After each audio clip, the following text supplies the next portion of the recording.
আজকে শুরু করছি নতুন চ্যাপ্টার ক্লক। এটা খুব ইন্টারেস্টিং একটা চ্যাপ্টার, আর তার মধ্যে মিরর ইমেজ। ঠিক আছে, এই কোশ্চেনটা অনেক এক্সামেই আসে আসে দেওয়া থাকে যে আমরা একটা টাইম দেখতে পাচ্ছি ওয়াল ক্লকে, আর সেই টাইমটাই আমরা আয়নাতে দেখছি। তো আয়নাতে দেখলে সেই টাইমটা কত, মানে কী টাইম দেখাবে, 10টা বাজে, সেটা আয়নাতে দেখালে কী টাইম দেখাবে, 11টা বাজে বা সামথিং লাইক দ্যাট। ঠিক আছে, তো এইরকম কোশ্চেনগুলো আমরা কী করে সলভ করব, তার জন্য একটা ট্রিক্স আছে যেটা খুবই সোজা। সাবট্র্যাক্ট ফ্রম 12 আর 1160।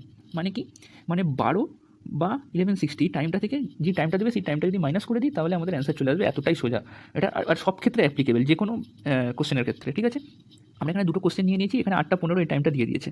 তো 8টা 15 বাজে ঘড়িতে, তাহলে যদি আমরা আয়নাতে দেখি তাহলে আয়নাতে দেখলে কী টাইম দেখবো, এবার একটা জিনিস বলে দিচ্ছি, সেটা হলো যে আমরা দুটোই নিতে পারি, 12টাও নিতে পারি, 11টা 60ও নিতে পারি, কিন্তু 11টা 60 আমরা বেশি প্রেফার করবো, কারণ 11টা 60 দিয়ে আমরা যদি ক্যালকুলেশন করি সেটার ক্ষেত্রে অনেক সুবিধা হবে। 12টা দিয়ে ক্যালকুলেশন করতে ডিফিকাল্ট। ঠিক আছে, 11টা 60 মানে কিন্তু 12টাই অ্যাকচুয়ালি, 12টা মানে 11টা 60। ঠিক আছে, তো করা যাক। 1160 থেকে 815 মাইনাস করে দিই, কত হবে? 45, 345। তাহলে ঘড়িতে যদি বাজে 8টা 15, তাহলে আয়নাতে দেখলে 345 আমরা দেখতে পাবো। ঠিক আছে, এবার আমাদেরকে এই কোশ্চেনটা দিয়েছে, এখানে দেখো ঘন্টা, মিনিট আর সেকেন্ডও দিয়ে দিয়েছে। তাহলে সেই ক্ষেত্রে আমরা কী করবো? সব কিছু কিন্তু মানে গুলে খাইয়ে দেওয়া থাকবে না, সব কিছু ট্রিক্স দেওয়া থাকবে না, কিছু জিনিস মাথায় বুদ্ধি অ্যাপ্লাই করে করতে হবে। যেমন 11টা 60কে আমরা যদি ব্রেক করি, 11টা 60কে ব্রেক করে আমরা কী লিখতে পারি?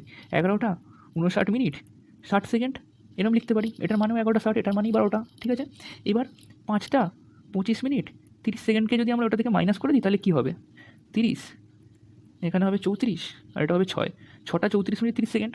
তাহলে আমরা যদি ওয়ালে এই টাইমটা থাকে ক্লকে, তাহলে আমরা মিররে এই টাইমটা দেখতে পাবো। এটাই হয়ে যাবে অ্যান্সার। তো আশা করি বুঝতে পেরেছো। বুঝতে না পারলে আরেকবার রিপিট করে দেখো, আর ভিডিওটা ভালো লাগলে লাইক শেয়ার সাবস্ক্রাইব করতে ভুলো না। Thank you.